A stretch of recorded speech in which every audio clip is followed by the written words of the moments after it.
यदि आप पटाखे या फिर आग से जल जाते हैं तो उस टाइम पर हमें सबसे पहले क्या करना चाहिए, आज हम इसी के बारे में बात करेंगे। यदि आप पटाखे या फिर आग से जल जाते हैं तो सबसे पहले आपको जहाँ पर भी आप जले हैं वहाँ पर आपको ठंडा पानी डालना है, या फिर सबसे अच्छा तरीका है कि नल को चालू करना है और उसके नीचे जहाँ भी जो पार्ट आपका आग से या पटाखे से जला हुआ है उसको उसके नीचे कर देना है, कम से कम 15 से 20 मिनट के लिए।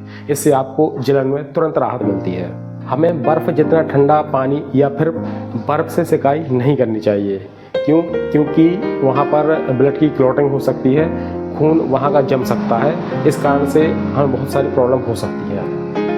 यदि आग से जलने के कारण कोई कपड़ा चिपक गया है स्किन में, हमें उसको खींच के नहीं निकालना है, वो धीरे धीरे निकल जाता है। यदि आपके पास कोई एंटीसेप्टिक क्रीम है जैसे कि बर्नॉल रहती हैं तो आप उनको लगा सकते हैं। यदि आपके घर पर कुछ भी नहीं है तो आपके यहाँ नारियल का तेल तो होगा ही, आप उसको लगा सकते हैं। एलोवेरा किसी किसी के यहाँ लगा रहता है तो आप उसको भी लगा सकते हैं, या फिर तुलसी की जो पत्तियाँ रहती हैं उसके रस को भी हम लगा सकते हैं। यदि हम नारियल का तेल लगाते हैं, एलोवेरा लगाते हैं या फिर तुलसी का जो पत्ता रहता है उसके रस को लगाते हैं तो उससे घाव तो भरता ही है।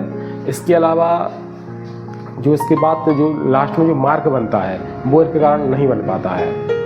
आप कच्चे आलू का रस भी लगा सकते हैं, ये जलन को तुरंत ठीक करता है।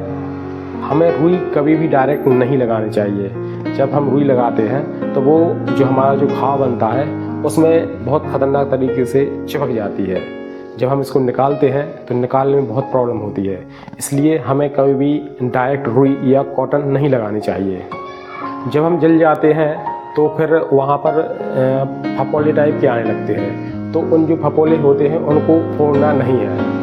2-3 दिन बाद जो भी उसके अंदर फ्लूइड रहता है वो अपने आप बॉडी एब्जॉर्ब कर लेती है, वापस चला जाता है, इसलिए उनको फोड़ना नहीं है। यदि आप फपोले को फोड़ते हैं तो उसमें इन्फेक्शन होने के चांस ज़्यादा बढ़ जाते हैं, इसलिए हमें फपोले नहीं फोड़ना है।